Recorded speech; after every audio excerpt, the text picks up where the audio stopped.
Sau đây mình xin hướng dẫn các bạn biến một cái bài nhạc mình yêu thích, một đoạn nhạc mới đúng nhé, một đoạn nhạc mình yêu thích làm nhạc chuông dành cho iOS, iPhone, iPad này kia được hết. Thứ nhất mình cần một bài hát tải sẵn về máy iTunes. iTunes cài đặt sẵn vào máy luôn. Và phần mềm tiếp theo là phần mềm iTunes. Phần mềm này nó cũng thực ra là nó có nhiều thứ để mình làm lắm, nhưng mà cái này cơ bản nhất mình sẽ dẫn các bạn dùng cái đó chỉ để đổi đuôi thôi, đổi đuôi cái file nhạc của mình thôi. Bởi vì cái phần mềm này có thể thay thế hoàn toàn được iTunes, Apple luôn. Các bạn vô gõ iTunes, ITOOLS.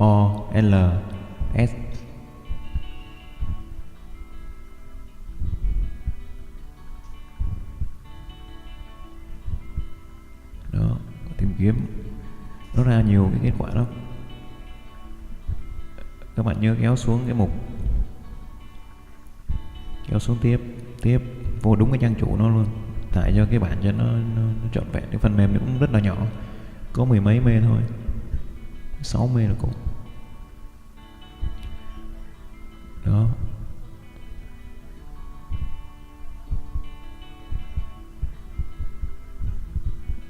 Kéo xuống, nhớ là chọn phiên bản English nhé.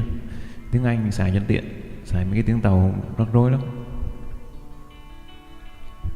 Đó. Bạn chọn try, xài thử thôi. Phần mềm lên 20 đô nữa. Tại vì xài thử thôi, bởi vì mình chỉ thực chất mình chỉ đổi đuôi xong cái mình không có xài nữa. Còn nếu mà muốn xài nhiều ấy, có cái khác nữa. Ở đây mình cài đặt sẵn rồi.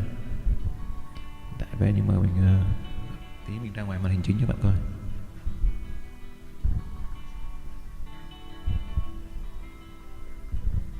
Đó, đây mình cài đặt sẵn trên máy tính mình rồi. Bây giờ mình mở lên nha. Đó, cái phần mềm iTunes này có nhiều cái thẻ lắm. Và cái thẻ được gọi như làm nhiều thứ lắm. Đó, mình vô cái thẻ cái cuối cùng, play. Rồi vô cái phần mà ringtone, make, làm nhạc chuông.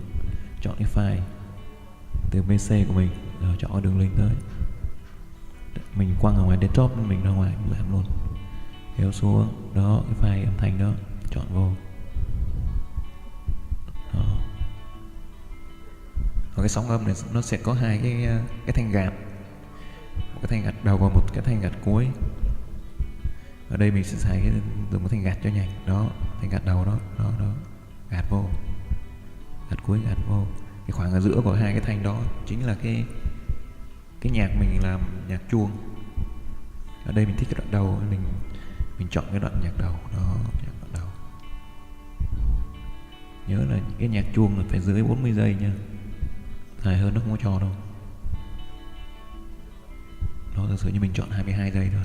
Đó. Nghe thử nhá.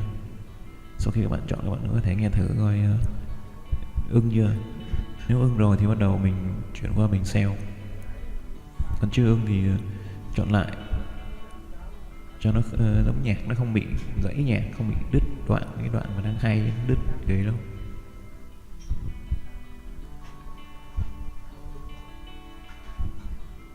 Đó, ấn sell. Mình chọn ngoài desktop luôn.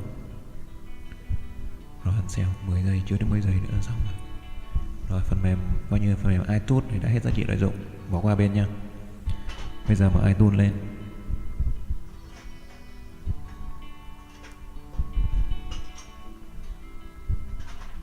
Đó. Ở đây thực ra mình quăng vô một đống nhạc chuông ở trong rồi. Đó, các bạn vô mục chuông. Đúng rồi. Đó. Gấp cái file mà nhạc chuông rồi mình mới tạo đó. Quăng nó vô cái mục tone của iTunes. Đó, xong.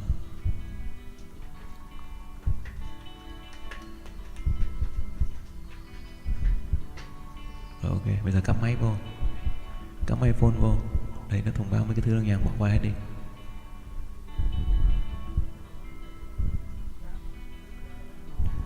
Bỏ qua hết. Rồi, ok. Các bạn nhấp vô cái mục có cái hình điện thoại đó, Đây mình kéo lại vô cho bạn coi. Đó, bây giờ nhấp vào mục hình điện thoại device thiết bị của mình.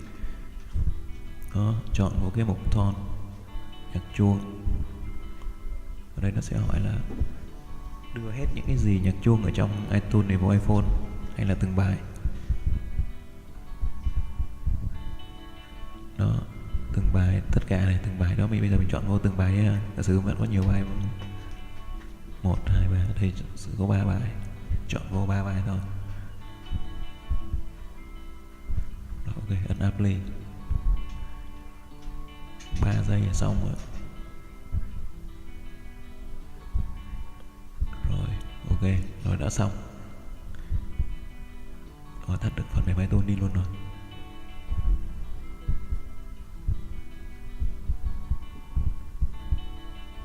Đó, bây giờ các bạn ra điện thoại, vô mục âm thanh,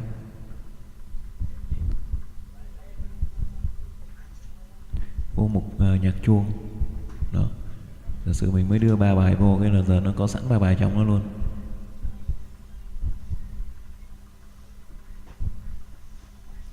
Đó, giờ thì thoải mái rồi, thích nghe thì ghi được hết luôn. Đó, cảm ơn các bạn đã theo dõi. Xin cảm ơn.